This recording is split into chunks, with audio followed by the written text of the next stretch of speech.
Hey guys, and welcome.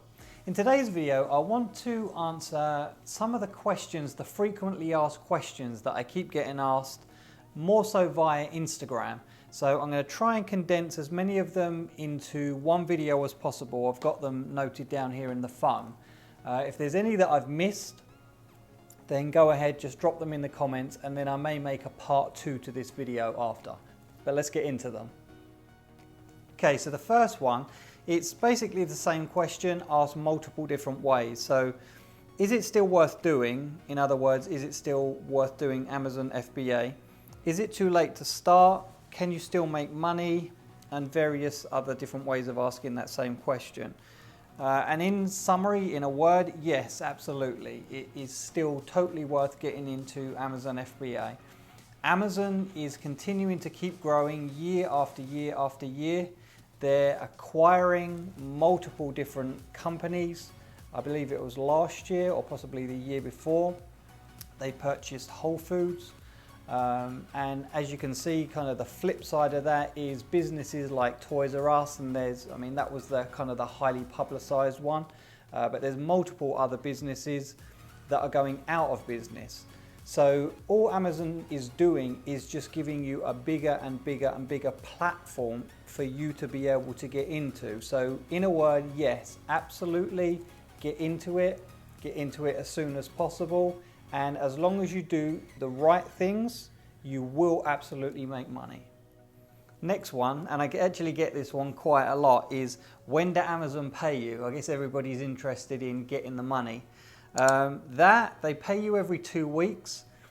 In the beginning, they do withhold some funds just while they're kind of balancing things out, particularly if you're using the PPC, the pay-per-click, to help to advertise your listing or listings. So they do in the beginning withhold some money, but once that kind of settles down, they pay you every 2 weeks. I personally just have it wired. But they do multiple different options. They can send you a check. There's various different ways of doing it. But the answer to that one is they pay you every 2 weeks. The next one is Amazon FBA saturated? And this kind of overlaps the first question to a certain degree. But no, it's not. It's entirely dependent on the product, really. You can't really just say, is Amazon saturated? It's entirely dependent on the product.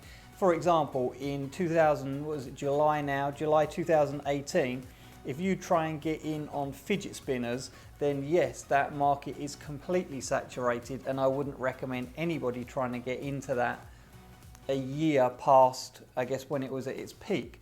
But in another respect, if you use specific tools, product research tools, and you identify a product that is in demand, but maybe the demand isn't being fulfilled as well as it could be, or those people that are selling those products, the listing isn't perfect, it isn't perfectly optimized, you may be able to create a better listing and therefore be able to kind of beat those people to the sales. Another alternative to that is simply bundling. I mean, that's one of the ones that a lot of people tend to overlook, but bundling. Find something that's in demand and find another product that complements that, and just bundle those together and sell them just a couple of dollars more expensive than what the one product is being sold for. So for example, one product that's highly in demand is being sold for $20, and you bundle it with something else that complements it, and you sell it for maybe 22 or 25, whatever it may be. That's another way of getting in and beating out the competition. You just have to be a little bit creative. You can't say that something is saturated. A particular product may very well be, but in the same respect, if there's other products that are selling very, very well, and if you look at the sales history of that, and they've been selling well for a while, and they're not one of these fads, as I said earlier, with the fidget spinners. If it's something that's been consistently selling well for a year, 2 years, 3 years, then do something to complement that, and you can absolutely enter the market and do very well with that. The next one is Amazon FBA coming to Australia. As far as I know, I believe it is there already, and it has been for a while. The only thing that I would say to whoever asked that, or possibly who's interested in the Australia market, go and check out what they're selling on there, because from what I understand, they're very restricted in what they're actually selling. So before getting into that, most definitely go and check what you can sell on there and what you can't sell. But as far as I know, they're selling, and they have been for, I think, about a year or so. This next one, when I read it, kind of amused me. Is Amazon FBA free? Now, I assume what you mean by that question is it free to sell on Amazon? Which, if that's the case and that is the question, then no, it's not. It's a true business, and you need to outlay money. I'm not talking about for the products and the product research tools and things like that, but even just to be able to get onto Amazon itself and to be able to create listings. I've made another video on this, and I'll put it in the description, and I'll maybe put it up in one of the cards as well. I did a whole video on this. But even just when you create a Seller Central account, there's two options to that, and either one are going to cost you money. Ultimately, Amazon need to make money themselves. And just to go over that very, very quickly, because as I say, there is another video. There's two options. You can go for the professional account, or you can go for the personal account. The personal account, Amazon, every time you make a sale, just take a dollar out of that. They just take $1 out of however much the sales price was. The Pro account, you pay $39.99 a month, and that's just all inclusive, and you can make however many sales you want. So as I explained in that other video, the theory being, obviously, when you list a product and then you start selling it, you want to be selling as many as you possibly can.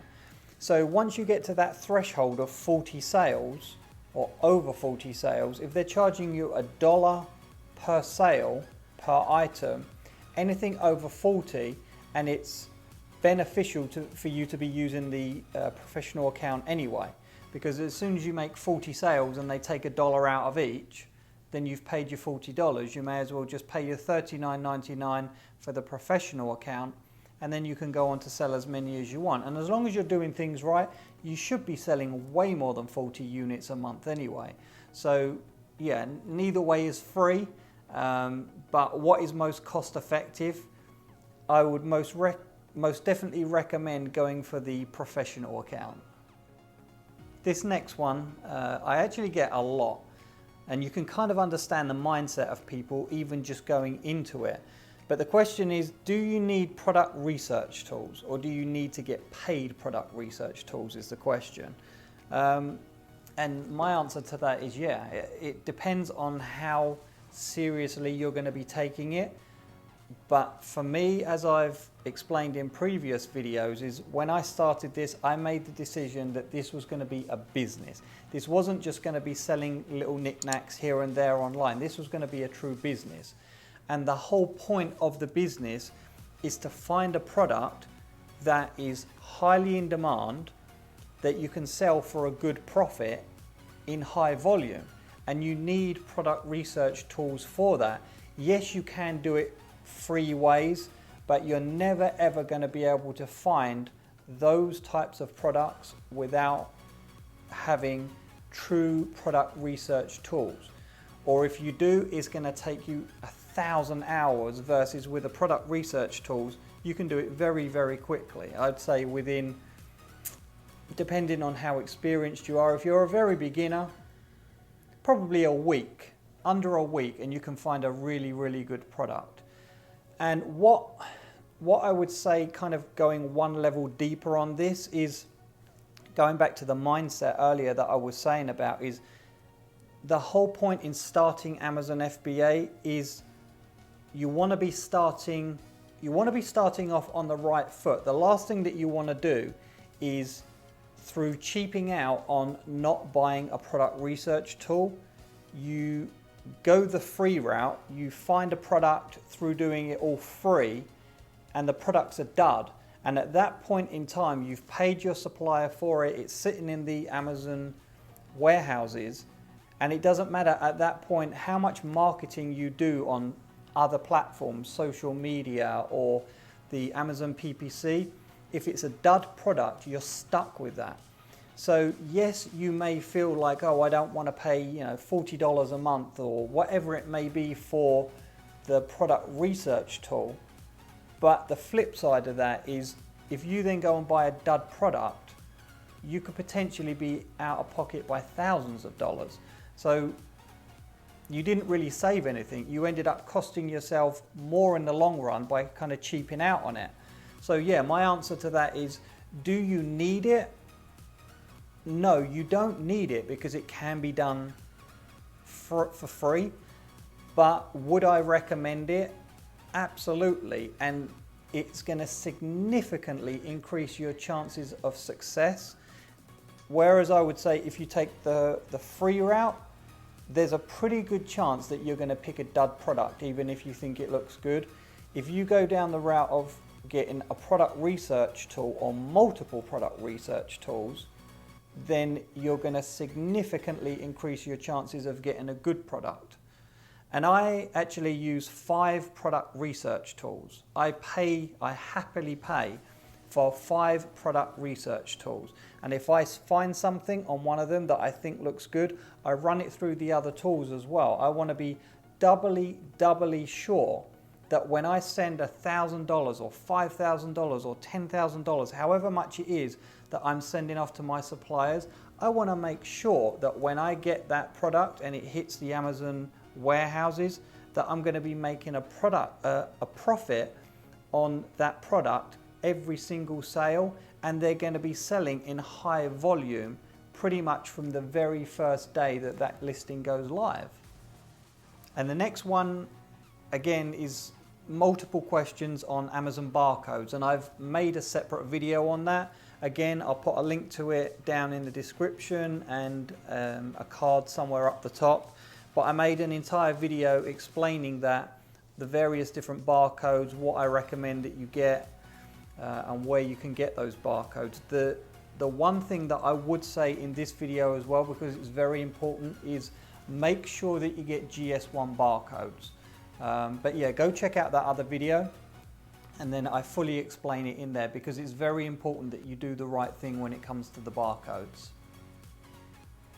Okay, I think that'll do for these questions now. If I've missed any questions, or if you have any specific questions after this, just leave them down in the comments below. If I see that the same question keeps getting asked, I may make a part 2 to this video and address those specific questions. Or if you ask something and I've missed it, then just go ahead and ask it again, and I'll answer that in the part 2 video as well. I just want to be making videos that people actually want to watch. There's no point me putting videos out that people aren't interested. So if you're watching these videos and a question, even if you're watching one of my other videos and a question comes up, like maybe I didn't explain something properly, or you've watched somebody else's video and there's still something kind of outstanding in your mind, just leave it in the comments below, because I want to be making videos that are delivering as much quality to people as possible, and I need your feedback to be able to fulfill that. If you ask me a question, then I can answer it back for you. So any questions, leave them in the comments below, and then I'll make a second video and I'll address any of those questions as well. And if you haven't done so already, hit the subscribe button and give it a thumbs up. It really does help the channel to grow, and by doing that, it's going to help more people out there as well. Thanks for watching.